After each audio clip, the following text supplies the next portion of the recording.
Assalamualaikum warahmatullahi wabarakatuh. Salam sejahtera bagi kita semua.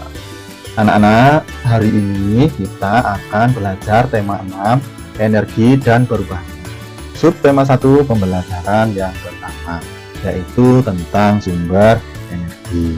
Ya. Sebelum kita mulai pelajaran, apakah anak-anak sekarang dalam keadaan sehat walafiat?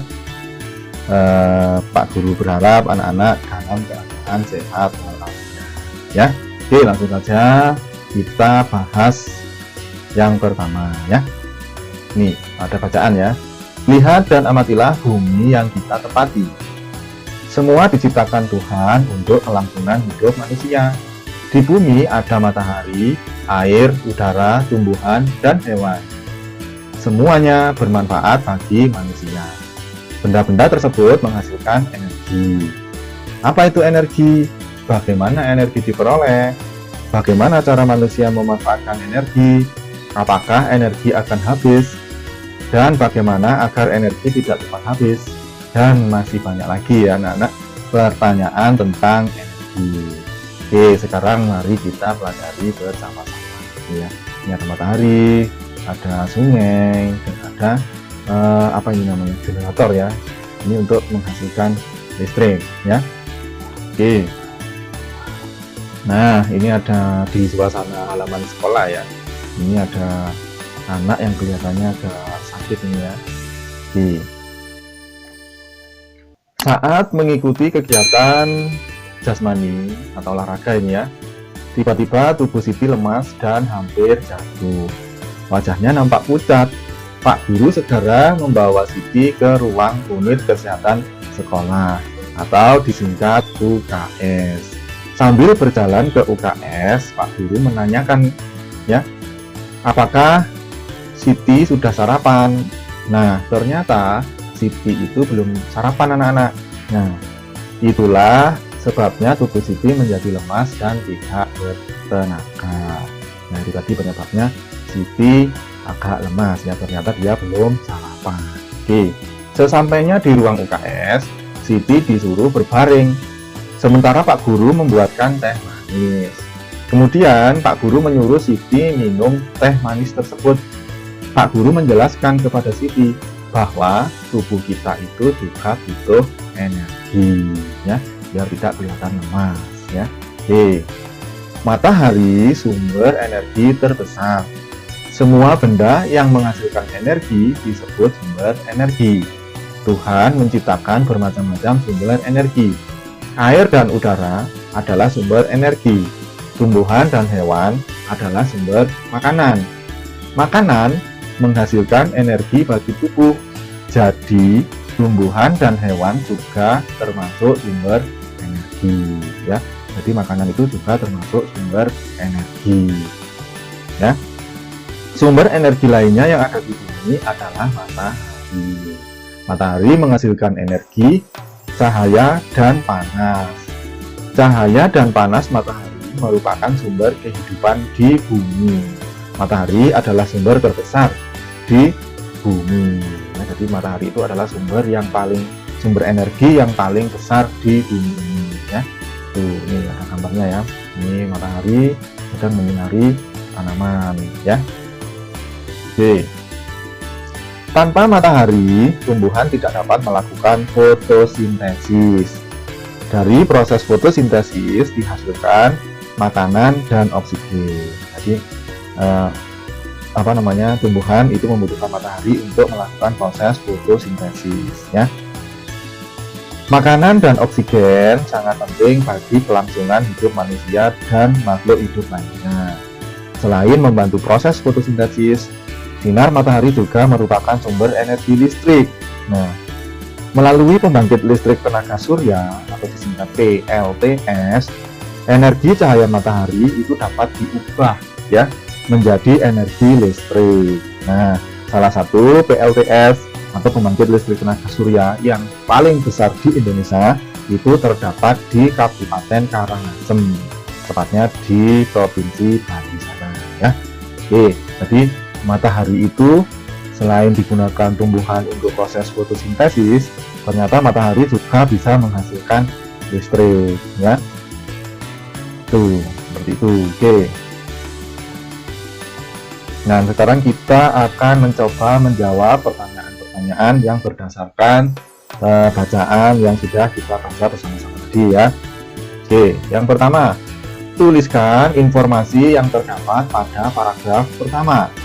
Ya, pada paragraf yang pertama itu kita bisa memperoleh informasi yaitu semua benda yang menghasilkan energi itu disebut sumber energi. Air dan udara adalah termasuk sumber energi. Tumbuhan dan hewan juga sumber makanan ya. Tumbuhan dan hewan itu sumber makanan. Tetapi makanan itu juga menghasilkan energi bagi tubuh kita. Jadi tumbuhan dan hewan juga termasuk sumber energi. Jadi ada air dan udara, ada juga tumbuhan dan hewan atau makanan yang kita makan itu juga termasuk sumber energi. Oke, sekarang nomor 2. Paragraf yang keberapakah terdapat informasi tentang sumber energi?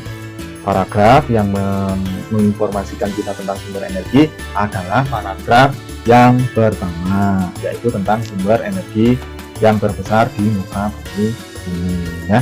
Oke, sekarang yang ketiga, soal yang ketiga ya. Apa manfaat energi panas matahari? Tuliskan 3 contoh ya, tuliskan 3 contohnya gitu ya. Oke, sekarang kita jawab. Yang pertama, manfaat energi panas matahari yaitu membantu tumbuhan melakukan fotosintesis ya. Oke, yang kedua, sebagai sumber energi listrik. Jadi matahari atau panas matahari itu juga bisa digunakan sebagai energi listrik. Contoh kecil saja yang bisa kita temui dalam kehidupan sehari-hari itu yaitu pada kalkulator atau alat hitung itu ya. Nah, di situ ada kalian lihat itu ada warnanya hitam yang berasal dari kaca kecil. Itu namanya panel surya, itu untuk menangkap cahaya matahari. Nah, terus berubah menjadi energi listrik dan kalkulatornya bisa dibuka. Oke, yang ketiga, manfaat energi panas matahari yaitu untuk mengeringkan bahan makanan dan pakaian. Ini jelas ya, kalau bapak ibu kita ya, itu waktu ibu kita terutama ya saat mencuci pakaian nanti pakaiannya akan dijemur di bawah sinar matahari agar bisa kering. Nah, itu juga manfaat energi panas matahari. Oke, sekarang yang soal yang keempat. Apa yang dihasilkan dari proses fotosintesis?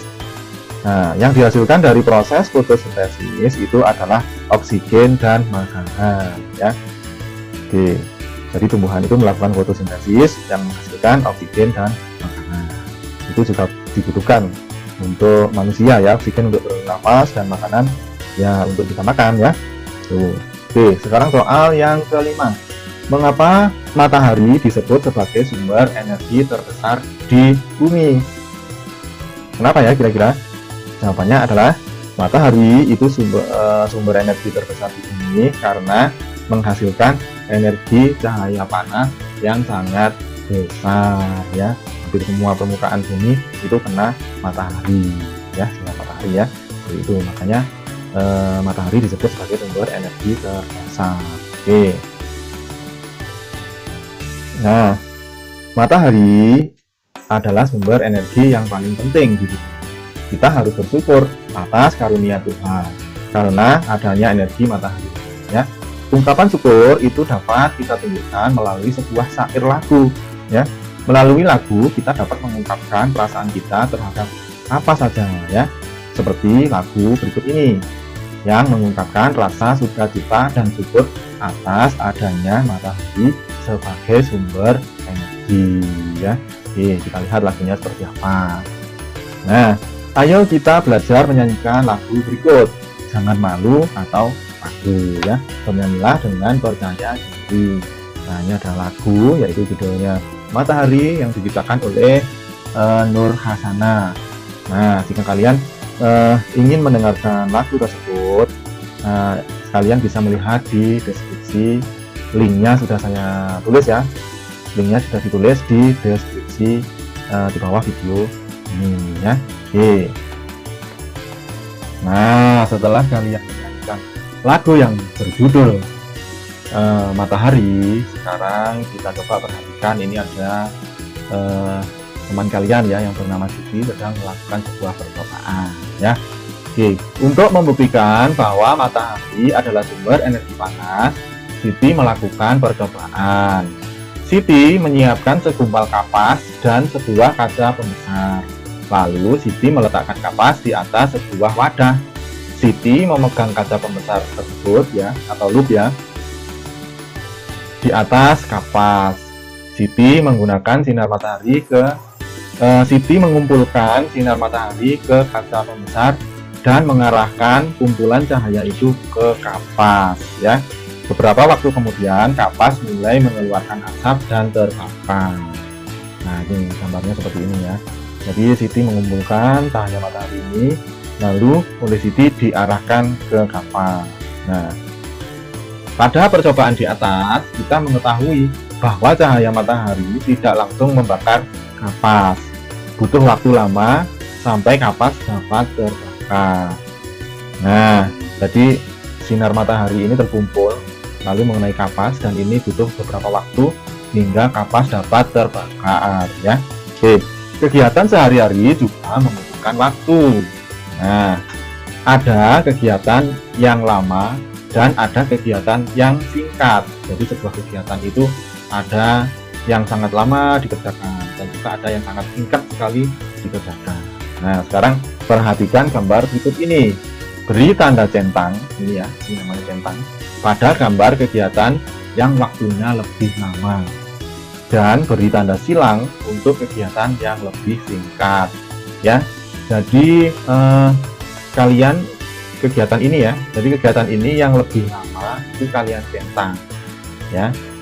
Nah, sekarang soal nomor 1. Ini ada ibu yang sedang memasak dengan anaknya ya, dan ini ada anak yang sedang memakai pakaian. Kira-kira yang lebih lama yang mana ya? Yang lebih lama adalah yang sedang memasak ya. Nih, kita coba lagi. Sekarang soal yang kedua. Ini ada anak yang lagi minum ya, minum air putih, dan ada anak yang sedang mandi. Nah, kira-kira kegiatan ini yang lebih lama yang mana? Nah, kegiatan yang lebih lama yaitu anak yang sedang mandi. Maka yang sedang mandi kita beri tanda centang seperti sini ya. Oke, di buku siswa ini ada 5 soal ya. Nah, kalian bisa mengerjakan lagi di soal di buku siswa itu ya. Oke. Nah, sekarang kalian sudah dapat membedakan mana kegiatan yang lebih lama dan mana yang lebih singkat. Kalian bisa mencari contoh yang lain. Nah, di rumah coba kalian perhatikan, misalkan sedang bermain kelereng sama sedang memberi makan pada hewan. Nah, coba nanti kalian coba bandingkan ya. Oke. Nah, pelajaran kali ini yaitu tema 6 ya. Sub tema 1 pembelajaran yang pertama sudah selesai ya. Mudah-mudahan video ini bermanfaat bagi kita semua ya, terutama bagi kalian bisa memahami tema 6 ini yang pembelajaran yang pertama. Oke, dan saya akhiri. Wassalamualaikum warahmatullahi wabarakatuh.